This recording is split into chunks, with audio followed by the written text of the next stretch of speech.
नमस्कार दोस्तों, यह डिक्टेशन 80 शब्द प्रति मिनट की गति से रिकॉर्ड की गई है।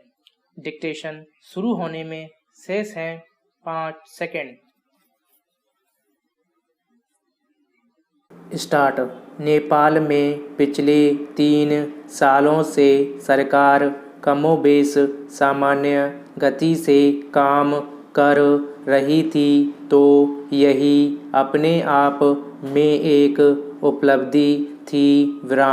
दरअसल उससे पहले के कई साल तक नेपाल लगातार राजनीतिक अस्थिरता से गुजरा था और शायद इसलिए अपेक्षा स्थिरता के साथ सरकार का चलना एक खास बात मानी जा रही थी।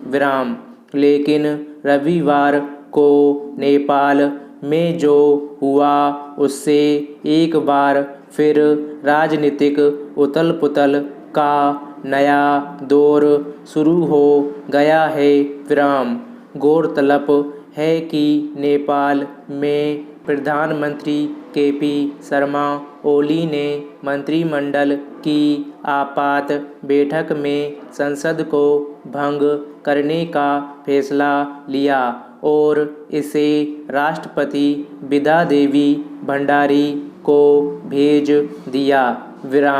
एक आकलन यह है कि मौजूदा संसद दल केंद्रीय समिति और पार्टी सचिवालय में प्रधानमंत्री केपी ओली अपना बहुमत खो चुके हैं। लेकिन इस मसले पर आंतरिक बैठक करने और उसका हल निकालने की कोशिश करने के बजाय उन्होंने संसद भंग करने का फैसला ले लिया।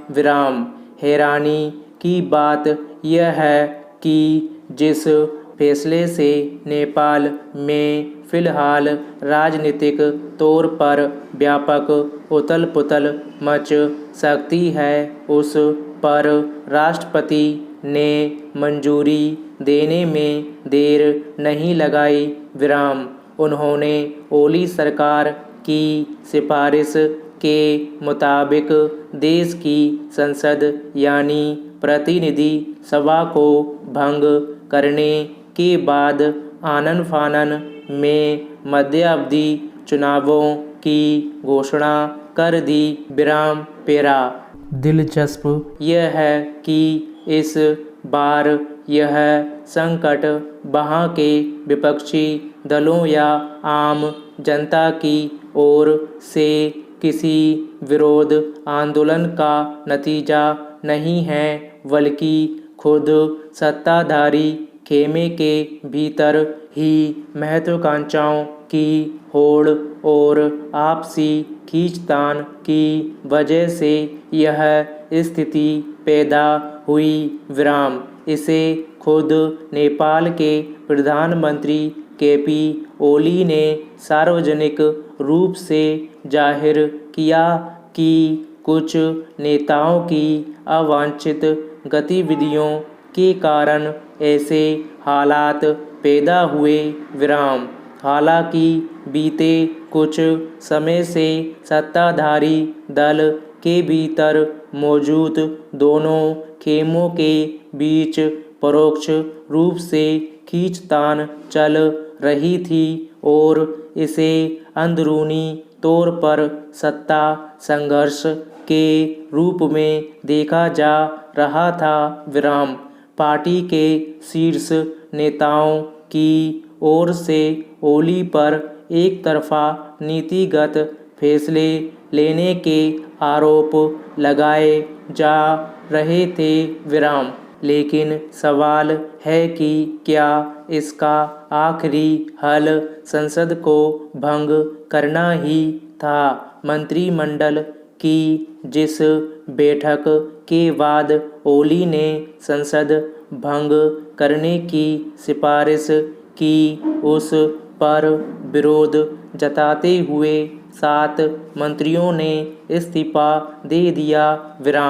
इससे यही लगता है कि सरकार में एक बड़ा हिस्सा संसद भंग करने के बजाय अन्य उपायों से समस्या का हल निकालने के पक्ष में था। विराम।